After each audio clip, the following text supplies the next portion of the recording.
오늘 설교 말씀은 따라합니다. 제목은 따라합니다. 오르고 또 올라야 할 산. 퀴즈입니다. 우리나라에서 제일 높은 산은 어떤 산이죠? 우리나라 제일 높은 산이요? 한라산입니까? 백두산입니까? 우리나라에서 제일 높은 산, 오르기 힘든 산은 부동산입니다. 그럼 우리나라에서 가장 낮은 산은 어떤 산일까요? 제일 낮은 산. 이 낮은데 정복이 안 되는 산이 있어요. 어떤 산일까요? 출산입니다. 출산.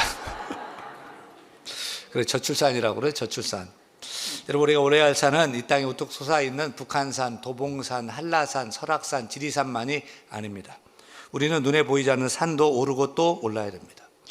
고3 친구들은 수능이라는 산을 넘어야 대학에 들어갈 수 있습니다. 또 대학 졸업하면 취업의 산에 올라야 됩니다. 취업하면 승진이라는 봉우리를 넘고 또 넘어야 됩니다. 우리 청년들에게는 결혼도 올라야 할 높은 산으로 여겨질 것입니다. 이렇게 우리 앞에는 우리가 올라가야 할 수많은 산들이 있습니다. 그게 진짜 자연적인 산이든 인생의 산이든 어떤 산이든 산은 오르기가 정말 쉽지가 않습니다. 정말 죽을 고생을 다하고 올라가야 됩니다. 등산은 결코 쉽지 않습니다. 그래서 큰맘 먹고 도전했지만 너무 힘들어서 중도에 포기하는 사람도 적지 않고요.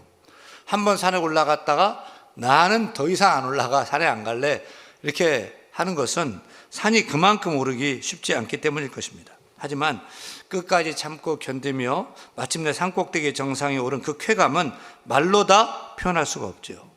산 정상에서 느끼는 그 성취감과 그 만족감, 통쾌감은 정상에 올라간 사람만이 아는 시원한 기쁨과 만족인 것입니다.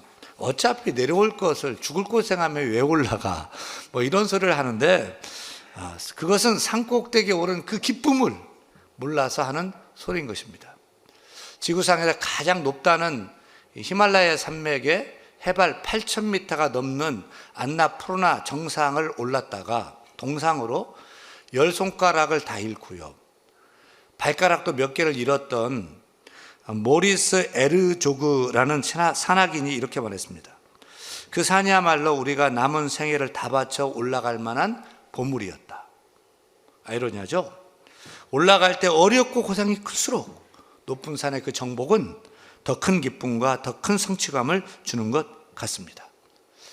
그런데 여러분, 우리 신앙생활도 마치 산에 오르는 등산과 같다고 생각되지는 않습니까? 우리 신앙인은 낮은 곳으로 내려가는 것이 아닙니다. 우리는 높은 곳으로 올라가고 또 올라가야 됩니다. 오늘도 올라가고 또 올라가야 합니다. 날마다 올라가야 합니다. 내려가면 안 됩니다. 저 높은 곳을 향하여 날마다 나아갑니다 라고 찬양하면서 우리 신앙인은 날마다 저 높은 곳을 향하여 신앙의 산에 올라가는 사람들인 줄로 믿습니다. 우리 영적 등반을 해야 돼요. 우리는 신앙의 산, 믿음의 산에 오르고 또 올라야 됩니다. 우리 기독교는 산과 밀접한 관계가 있어요. 인류의 조상인 아담과 하와가 살던 곳은 넓고 넓은 평지가 아니었어요. 어디였죠? 에덴이라는 동산, 에덴 동산이었어요. 아브라함은 아들 이삭을 번제로 드리기 위해서 사흘 길을 걸어 올라갔던 곳이 산이에요. 하나님이 지정했던 산, 모리아 산입니다. 아브라함은 거기서 여호와 이레의 하나님을 만나는 축복을 받았습니다. 시내 산은 모세가 하나님을 만나 사명도 받고 십계명도 받았고요. 갈멜산은 엘리야 선지자가 기도함으로 하늘에서 불이 떨어졌던 산이고요. 예수님이 심령이 가난한 자는 복이 있나니 천국이 저희들의 것이며 팔복을 말씀하셨던 곳도 산이었습니다. 이른바 팔복산입니다. 예수님이 해처럼 변화되었던 곳도 산이었습니다. 변화산입니다.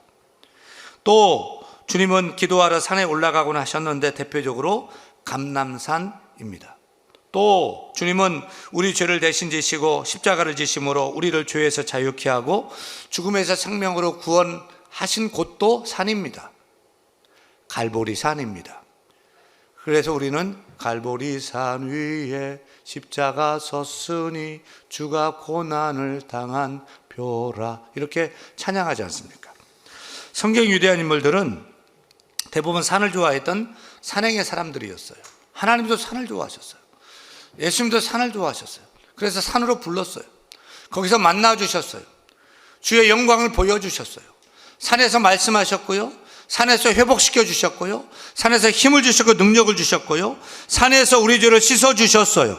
또한 새로운 사명을 주신 곳도 어디냐? 다 산입니다. 따라서 우리도 산에 올라야 합니다. 우리는 오늘도 하나님의 산에 올라야 합니다. 오늘도 신앙의 산, 믿음의 산, 영적인 산에 오르고 또 올라야 할 줄로 믿습니다. 신약 시대에는 교회가 하나님의 산이에요. 우리 교회가 하나님 만나는 하나님의 산 되기를 소원합니다. 우리가 하나님 만나는 곳, 하나님의 음성 듣는 곳, 우리가 세임 얻고 말씀 듣는 곳, 그것이 하나님의 산, 우리 교회가 되기를 간절히 소원합니다. 바로 여기서 하나님이 회복시켜 주시고, 여기서 죄 씻음 받게 하시고, 여기서 고쳐주시고 치유하시고 말씀하시고 일으켜주는 곳, 하나님의 산, 우리 교회가 되어야 할 줄로 믿습니다. 오늘 우리가 읽은 시편 24편은 우리가 여호와의 산, 거룩한 산에 오를 것을 말합니다. 여호와의 산에 오를 자 누구며 그의 거룩한 곳에 설 자가 누구인가? 우리 같이 한번 읽겠습니다. 여호와의 산에 오를 자 누구며 그의 거룩한 곳에 설 자가 누구인가? 여러분, 시편 기자는 다윗의 왕이 되어, 시편 24편은 다윗의 왕이 되어서 제일 먼저 예루살렘 성으로 여호와의 법궤를 옮기는 일을 했잖아요. 그때 불렀던 찬양이 시편 24편으로 알려져 있습니다. 여러분 기억하시죠? 그 오베데돔 집에 있던 여호와의 법궤를 743m의 산성인 예루살렘 산성으로 옮겨가면서 다윗은 너무 기뻤던 거. 그래서 옷이 벗겨지는지 모르고 춤추고 노래했는데 그때 불렀던 찬양이 바로 시편 24편 찬양인 것입니다. 그래서 이스라엘 백성들은 하나님께 예배하러 예루살렘 성전이 있는 성전산에 올라갈 때마다 시편 24편을 부르며 낭독하며 찬양하며 올라갔다고 합니다. 또 예루살렘 성전이 다 무너지고 이제 더 이상 성전산에 올라갈 필요가 없게 되어서 회당에서 예배할 때도 우리가 사도신경을 암송하고 성시교독을 하듯이 회당에서 예배 시작할 때도 여호와의 산에 오를 자 누구며 그의 거룩한 곳에 선 자가 누구인가 라고 사회자가 물으면 예배하는 성도들이요, 곧 손이 깨끗하며 마음이 청결하며 뜻을 허탄한 데 두지 아니하며 거짓 맹세하지 아니하는 자로다 라고 이렇게 교독하면서요, 그리고 이렇게 찬양했어요. 문들아 머리 들어라, 들릴지어다 영원한 문들아, 영광의 왕 들어가시도록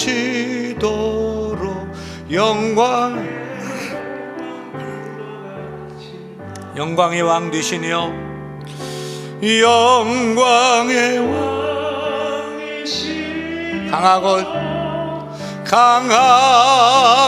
능하신 주시라, 전쟁에 능하신 주시라, 다 찬양 위대하신 왕, 왕께 만세, 왕께 만세, 왕께 만세, 당신은 영광의 왕이라, 다 찬양 위대하신 왕. 이렇게 예배하면서 예배로 나아갔습니다. 따라서 우리도 그 신앙의 전통을 이어받아야지요. 우리도 다윗처럼 이스라엘 백성들처럼 안식일마다 예루살렘 성전 높은 산에 올랐던 것처럼 우리도 주일만 되면은 세상에서 나와 교회로 찾아와서 예배산에 올라야 될 줄 믿습니다. 예배산에 또 오르고 오르는 성도가 되기를 축원합니다. 다행히 예배당이 지하가 아니고 3층에 있어서 우리가 올라와야 되는데 우리는 주일이면 예배산에 올라와야 됩니다. 설령 예배당이 지하에 있어도 예배는 하나님께 올라가는 것입니다. 주일이 되면 우리는 주의 교회에 올라와서 기쁨으로 예배해야 할 것입니다. 월간지인 월간산에 보면 30년이 넘도록 주일마다 일요일마다 도봉산에 올랐던 홍모 씨를 소개했습니다. 홍 씨는 주일만 되면은 한 주도 거르지 않고 도봉산에 올라갔대요. 장대비가 내려도 도봉산에 올라갔고요. 이 추운 겨울에 눈보라가 쳐도 산에 올랐고요. 코로나에 막 극심한 환경 가운데서도 산에 올랐고요. 30년이 넘게 도봉산에 올랐어요. 참 대단하죠? 제가 그거를 보면서 예수 믿는 우리 신앙인도 홍씨처럼 도봉산이 아니라 하나님의 산, 예배의 산에 올라가는 산의 사람인데 이런 생각을 해봤습니다. 사랑하는 여러분, 성도라면 당연히 주일이 되면 모든 일을 멈추고 세상의 교회에 나와 예배의 산에 올라 예배해야 되지 않겠습니까? 세상 사람 그 홍모 씨도 신념을 가지고 30년 넘게 도봉산에 올라갔다는데 하나님을 경외하는 신앙인이 믿음을 가지고서 10년, 20년, 30년, 40년 평생토록 하나님께 나와서 예배하며 예배의 산에 올라가야 되지 않겠습니까? 우리가 눈이 오나 비가 오나 산에 올랐던 홍씨보다 못하면 되겠습니까? 바쁜 일이 있다고 우리가 예배의 산에 오르는 일을 쉬면 되겠습니까? 흥미로운 것은 홍씨는요 이웃과 형제의 중요한 경조사마저도 다 외면하고요 일요일이면 도봉산에 올라갔대요. 그래서 형제들도 이제는 친구들도 친척들도 이제는 그 친구는 일요일에는 산에 올라가 예의시켜놨다는 거예요. 여러분 우리가 적어도 이쯤은 되어야 되지 않겠습니까? 홍 씨는 산에 올라가서도 그렇게 인정받았는데 우리가 형제들의 가족들 이웃들에게 그 사람은 주일이면 교회 가야 돼. 교회 가는 사람이야. 예수 믿음이 너무너무 좋아 라고 인정받아야 되지 않겠습니까? 여러분 예배를 뒤로 미루면 안 됩니다. 예배를 앞장 세워야 됩니다. 예배의 산에 올라와야 됩니다. 힘들어도 예배의 산에 오르면 하나님이 도와주십니다. 함께 하십니다. 힘 주십니다. 능력 주십니다. 회복해 주십니다. 말씀 주십니다. 일으켜 주십니다. 세상이 줄 수 없는 평강을 주시는 것입니다. 병도 고침받게 되는 것입니다. 길이 열려지게 되는 것입니다. 하는 일마다 결국에는 잘 되도록 형통케 하실 줄로 믿습니다. 이 예배의 맛을 아는 여러분 되기를 바랍니다. 이 예배의 기쁨을 아는 여러분 되기를 바랍니다. 주일이면은 어김없이 예배의 산에 올라와 예배하는 우리 모두가 다 되어야 할 줄로 믿습니다. 그런데 우리가 기억해야 될 것은 아무나 예배의 산에 오를 수 있는 것이 아니라는 사실이에요. 여러분 예배하고 싶다고 아무나 할 수 있는 것이 아닙니다. 다시 한번 3절 한번 읽을까요? 3절 여호와의 산에 오를 자 누구며 그의 거룩한 곳에 설 자가 누구인가? 여호와의 산은 거룩한 산인데 과연 누가 그 거룩한 곳에 설 수 있단 말인가? 도대체 누가 그 높으신 하나님께 예배하는 그 산에 올라가서 예배할 수 있단 말인가? 라고 묻잖아요. 우리는 제발 교회 나와 예배해 주세요 라고 애걸합니다. 통사정합니다. 하지만 여러분 이 예배의 자리는 하나님 만나는 자리입니다. 예배의 자리는 거룩하신 하나님께 예배하는 자리입니다. 아무나 예배할 수 있는 것이 아닙니다. 예배를 쉽게 생각하면 안 됩니다. 그래서 하나님은 누가 예배할 수 있느냐에 관심을 가져요. 우리 사람은 무엇, 어떻게, 하우에 관심을 갖는데 하나님은 누가 예배할 수 있느냐에 관심을 갖습니다. 언제나 하나님은 누가에 관심을 갖습니다. 하나님은 아담이 범죄했을 때도 누가 내게 알려주었느냐라고 물었어요. 또 욥을 찾아와서도 하나님이 누가 온 세상을 배분하였느냐, 누가 속 중심부에 지혜를 넣어주었느냐, 누가 지혜로 구름을 셀 수 있느냐고 물었어요. 자그마치 욥에게 누가 자그마치 33번에 걸쳐서 누가 라고 물었어요. 반면에 우리는 노하우에만 관심을 가져요. 방법에만, 기술에만, 요령에만, 무엇에만 관심을 가져요. 소경이 눈을 떴을 때 누가 눈을 뜨게 하였느냐 라고 묻는 게 맞잖아요. 근데 사람들은 어떻게 눈을 뜨게 되었느냐, 무슨 일이 일어난 거냐, 이렇게만 묻는 거예요. 여러분 참 지혜는 어떻게 하우를 아는 것이 아니고 무엇을 아는 것이 아니고 누가를 바로 아는 것입니다. 참 믿음도 어떻게 무엇을 아는 것이 아니라 누가를 바로 아는 것이 참 믿음입니다. 우리 주님의 우선순위는 어떻게, 무엇이 아니에요. 우리 주님의 우선순위는 무엇이 아니에요. 어떻게 방법, 요령이 아니에요. 누가. 그래서 오늘 시편 24편 3절 말씀, 4절 이렇게 말씀하잖아요. 여호와의 산에 오를 자 누구며 그 거룩한 곳에 설 자가 누구인가. 4절 읽습니다. 곧 손이 깨끗하며 마음이 청결하며 뜻을 허탄한 데에 두지 아니하며 거짓 맹세하지 아니하는 자로다. 여러분, 오늘도 거룩한 예배의 산에 올라 하나님 받으시는 합당한 예배 드리기를 원합니까? 그렇다면 첫째, 손이 깨끗한 예배자가 되시기를 축원합니다. 손을 깨끗하게 잘 씻으라는 소리가 아닙니다. 우리가 매사에 행실이 깨끗한 자가 되어야 할 것입니다.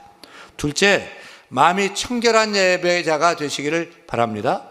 마음이 청결한 자는 복이 있나니 저희가 하나님을 볼 것이며라고 약속했습니다. 오늘도 우리 모두는 마음이 청결함으로 하나님께 예배해야 할 것입니다. 셋째, 뜻을 세상의 허탄한 데 두는 것이 아니라 오직 거룩하신 하나님께 마음을 두고 예배하는 예배자가 되기를 소원합니다. 넷째, 거짓 맹세하지 않고 매사에 진실되고 정직한 예배자가 되시기를 바랍니다. 하나님은 정직한 자 예배를 받으시는 줄로 믿습니다. 다시 말하면 하나님 기뻐하시는 참된 예배자는 주일 오전 예배만 잘 드리는 사람이 아니에요. 삶의 매 순간마다 예배하는 삶을 사는 사람입니다. 예배와 삶이 일치되는 사람입니다. 교회에서 모습과 세상에서의 모습이 일치되는 사람입니다. 가정에서도, 학교에서도, 직장에서도, 친구를 만날 때도 진실되고 정직하고 바르게 살다가 주일이면 교회 나와 예배산에 올라 예배할 때 하나님이 그 예배를 기쁘게 받으시는 것입니다. 여러분, 그렇게 예배하기를 축원합니다. 이렇게 우리가 먼저 참되게 온전한 예배자가 되는 것이 중요하고요. 그 다음에 어떻게 예배하느냐, 하우의 문제가 등장하는 겁니다. 여러분, 우리가 참된 예배자로 이렇게 예배하는데 하나님 받으시는 예배를 드리기 원한다면 어떻게 해야 될까요? 7절입니다. 7절 말씀 같이 읽습니다. 문들아 너희 머리를 들지어다. 영원한 문들아 들릴지어다. 영광의 왕이 들어가시리로다. 앞서서 시편 24편은 여호와의 법궤를 예루살렘 산성, 예루살렘 높은 산성이 예루살렘 성전으로 옮겨오면서 부른 찬양이라고 말씀을 드렸어요. 그러면 여호와의 법궤가 예루살렘 성 안으로 들어가려면 어떻게 해야 돼요? 성문을 열어야죠. 성문을. 그래서 영광의 왕이 누구시냐? 문들아 머리 들지어다. 닫힌 문들아 열릴지어다. 성문을 열어라. 이렇게 찬양하고 있는 거예요. 여러분, 하나님께 온전히 예배하기 원합니까? 그렇다면 우리의 닫힌 마음 문을 활짝 열어야 할 것입니다. 우리의 문을 열어야 돼요. 우리 하나님께 마음 문을 활짝 열고 영광 왕이여 오시옵소서, 영접합니다, 예배합니다, 나의 예배를 받아 주옵소서 라고 예배하고 예배의 하나님을 만나야 할 것입니다. 하나님 내 안에, 내가 하나님 안에 거하면서 영적 예배를 드려야 할 것입니다. 유대인들의 이야기를 닮은 하시딤에 나오는 이야기입니다. 한 어머니가 자기 아들을 랍비에게로 데려왔어요. 랍비는 그 아이를 보고 이렇게 묻습니다. 애야, 하나님은 어디 계시냐? 하나님은 어디 계시니? 네가 나에게 그 대답을 바로 말하면 내가 동전 1개를 줄게. 여러분, 하나님은 어디 계십니까? 하나님 어디 계시죠? 랍비는 이 아이가 이 어려운 문제를 맞출 줄을 몰랐어요. 근데 아이가 이렇게 물어요. 랍비님, 제가 하는 질문에 랍비님이 대답하시면 동전 2개를 드릴게요. 랍비님은 저에게 하나님이 어디에 안 계신지를 말씀해 줄 수 있겠습니까? 여러분, 이 얘기는 아이의 맑은 눈을 보면 하나님은 안에 계신 곳이 없이 다 계신다는 거예요. 근데 죄로 물든 어른들의 눈에는 하나님을 찾을 수가 없다는 거예요. 여러분, 우리 하나님은 어디에나 안 계신 곳이 없이 다 계십니다. 하나님은 무소부재하십니다. 그런데 온 우주에 충만하신 하나님이 왜 좁디 좁은 우리 마음에 못 들어와서 안타까워하실까요? 못할 것 없는 전지전능한 하나님께서 왜 우리 마음 문을 열지 못하셔서 우리 마음을 열라고 하실까요? 이건 놀라운 신비예요. 하나님이 온 우주에서 유일하게 하나님 마음대로 할 수 없는 곳이 있어요. 딱 한 군데 있어요. 어딜까요? 우리의 마음이에요. 왜요? 하나님 우리를 로봇이 아니라 인격을 가진 인격체로 만들었기 때문이에요. 그래서 우리가 마음을 열고 오시옵소서 라고 초청해야 하나님이 들어오셔요. 내가 그 사람을 무지무지하게 짝사랑하는데 그 사람 마음문을 닫으면 나는 그 사람 안에 들어갈 수가 없어요. 마음문을 열면은 내 안에 너 있어, 이렇게 되는 것입니다.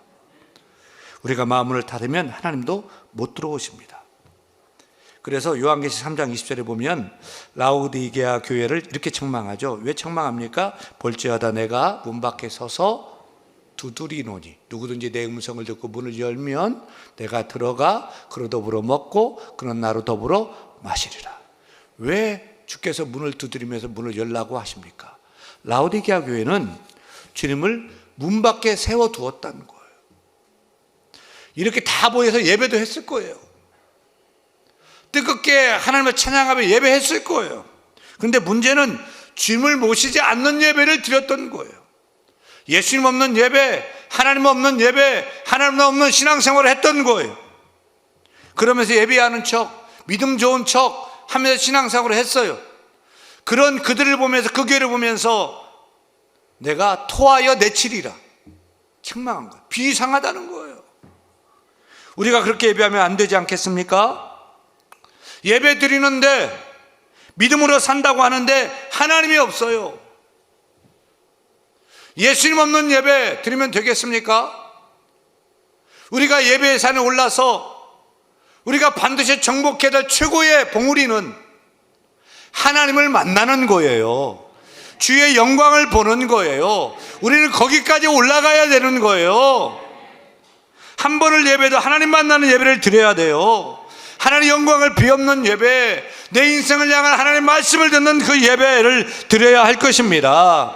오늘 예배가 바로 그 예배가 되기를 소원해요. 하나님 만나는 예배요, 주의 음성 듣는 예배요, 내가 다시 일으켜지는 회복되는 예배요, 오늘 예배가 되어야 할 줄로 믿습니다. 이를 위해서는 우리가 마음문을 열고 주를 영접해야 됩니다. 영광의 왕이 누구시냐? 문들아 머리 들지어다. 성전문을 끝까지 다 열어야 된다는 거예요. 활짝 열어야 된다는 거예요. 주님을 모시기 원합니까? 문을 마음문을 활짝 열어야 되는 거예요. 주님 모셔야 되는, 그렇게 예배해야 되는 거예요. 사랑하는 여러분, 우리가 오르고 또 올라야 할 산은 예배의 산입니다. 주일이면 어김없이 교회 나와 예배의 산에 올라야 합니다. 예배의 산에 올라서 다 정상까지 올라가야 돼요.